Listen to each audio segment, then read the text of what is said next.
Mr. Sandeep Chachra. Thank you, Dr. Krishnaprasad. Always an honor to be with you, and my greetings to all panelists. I follow what has been said. There may be slight departure points, but that's all. I follow largely the trajectory of discussions what Professor Rajan was talking about. I was expecting, since you talked about budget, but I'll go back to economic survey, which I think is more crucial in terms of reflecting the state of the nation today, despite the sugarcoating it has attempted to do. But having said that, I was expecting a populist budget, and a populist budget not in the sense of middle class populism. But populism is a historical necessity given where we are. But I was looking more from the perspective of a budget for the working classes of India.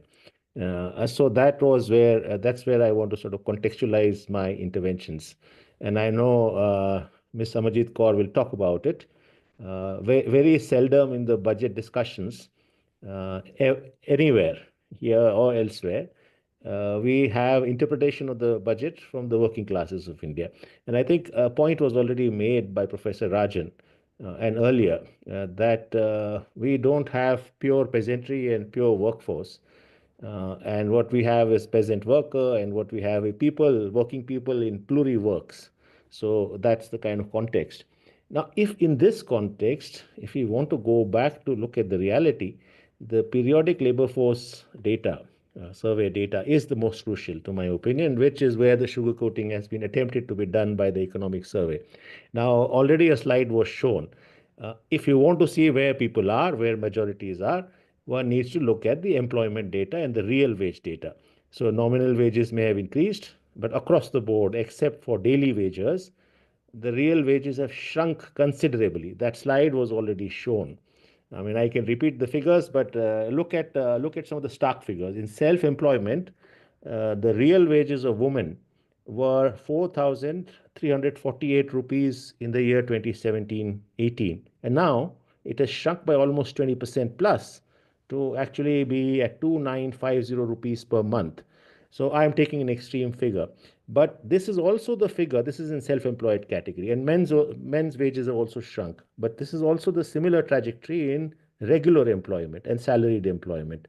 Of course, shrunk in both. The only exception being the wages in daily wage. Now, daily wage excludes public sector, or what is called government programs, the public programs, not public sector, but the public programs. But they have marginally increased. The real wages have increased, but they remain still at precarious levels. The real wages for women per day is 159 rupees per day.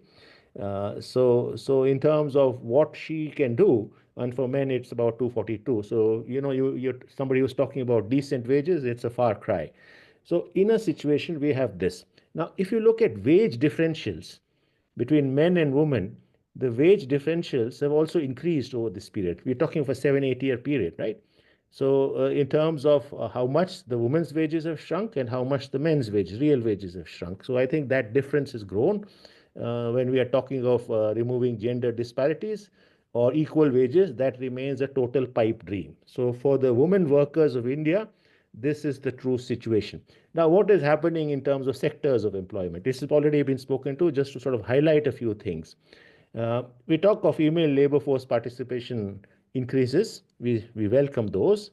23%, 23.3% in 2017-18, starkly up to 41+% now. And we have a target, as somebody was saying, up to 70%. But at what levels and under what conditions, you can purely see. But also, Dr. Krishnaprasad, to explain to you that this increase in female labor force participation seems to be coming on two or three major trajectories. First, you find refuge in agriculture. Agriculture isn't growing, we just heard. So obviously, at that levels of precarity, you find refuge there. Secondly, the unpaid category, unpaid worker category, unpaid work category has been counted. There's a micro survey done in 4 states, a few districts of 4 states in November of 2024 by the government of India, which tells us that yes, women may have benefited from some of the schemes of self-enterprise, which are being talked of in the scheme sections. One can sort of look at it, the credit programs and so on and so forth. But a large chunk of it probably has come from better counting unpaid work. under extremely precarious conditions of work. So yes, we should celebrate increase in workforce participation, but one needs to do it cautiously and carefully, under what circumstances, under what precarities, and under what compulsions. Because it's not as if the men's wages have increased. So one is forced to do work at extreme high levels of precarity. So the data on consumption, I mean, we've talked of savings elsewhere. So domestic savings are at a historic low, at a 40-year low.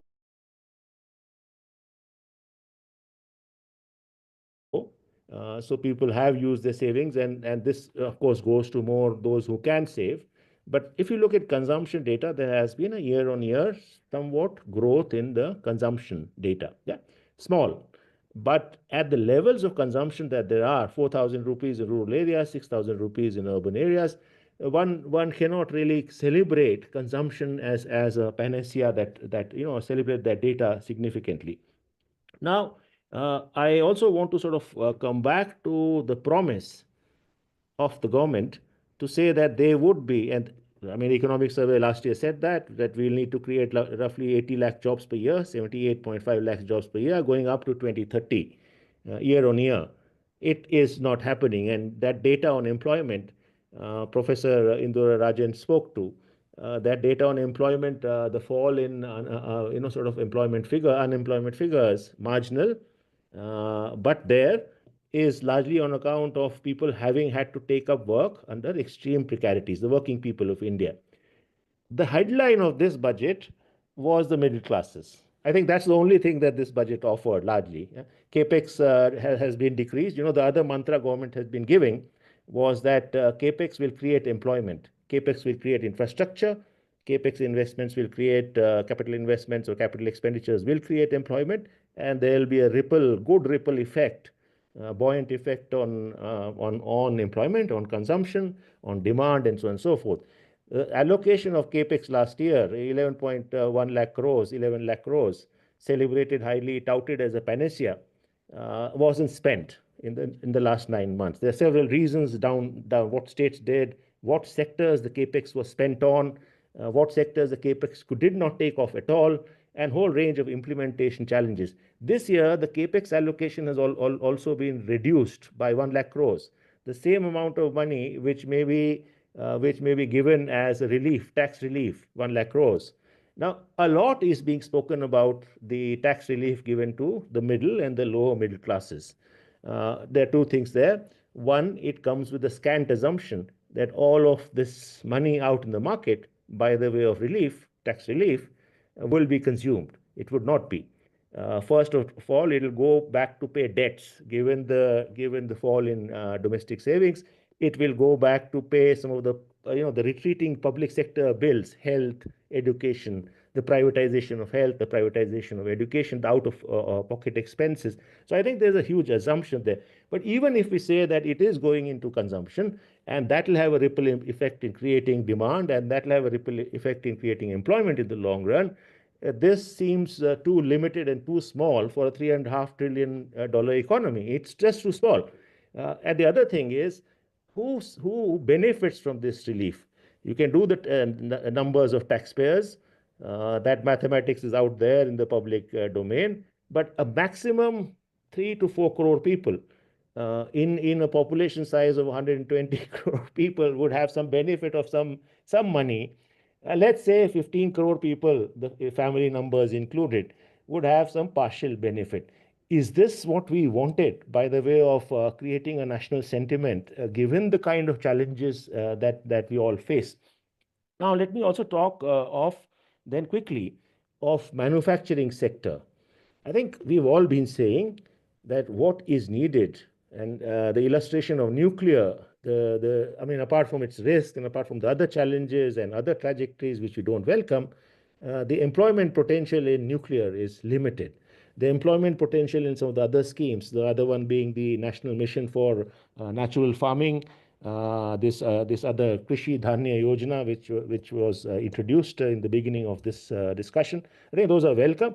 But having said so, the question of in the question of how manufacturing is being treated, I mean, one would have wanted to propose huge investments into rural, labor-intensive industrialization in a cooperative, collective manner. One would have wanted to see a huge allocation to the FPO cooperative sector, because that's where sustainable solidarity, livelihoods, and economics could have come about, labor protections could have come about. One hasn't seen those increases in the allocations.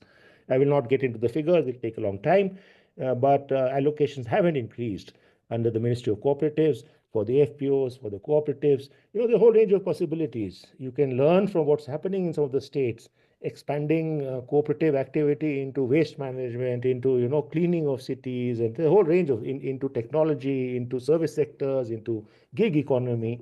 So beyond the welcome admission that gig workers need protection, and therefore the Ayushman Bharat scheme allocations go up this year, and that's welcome. There are substantive social security sort of outflows, imagination and outflows, flows, imagination and outflows remain missing. 4 years down the line, the labor sector reforms, the four labor codes yet to meet the ground, are yet to meet the workers in any benefits. We may critique the labor codes, which are further, flexibilizing the rights of labor and further submitting them to watering down. But having done, even if we do so, and even if we say, at least let's offer social protection, it hasn't gone up. It remains the same five national schemes, with, if you look at allocations, with marginally enhanced or static allocations. I took the example of Ayushman Bharat scheme, but the others remain at a static allocation. The social sector as a whole, allocations remain extremely low. MGA and RGA has continued to stay static. And I don't think the government is really listening or thinking of direct employment creation methods. It has not been expanded. It continues to be the same. Argument is, and we know data is, it'll go to pay back wages. A lot of it is back wages. It doesn't meet expansion into urban areas. So I think we need to sort of look at the current budget in that context, what needs to be done. And in my opinion, this budget fails to address the kind of expectations, social expectations there were, the kind of compulsions that there are in a dream for Viksit Bharat. Of course, we all argue that year-on-year budgeting cannot be a panacea, and it's just one small blip in a long direction. But I want to say that the direction, the deductions of direction given from this budget does not give me much hope in terms of making stable and secure progress towards welfare for all, towards inclusion for all, towards dignified livelihoods. I go back to the three promises you make to the women of India, to the workers of India, to the skill set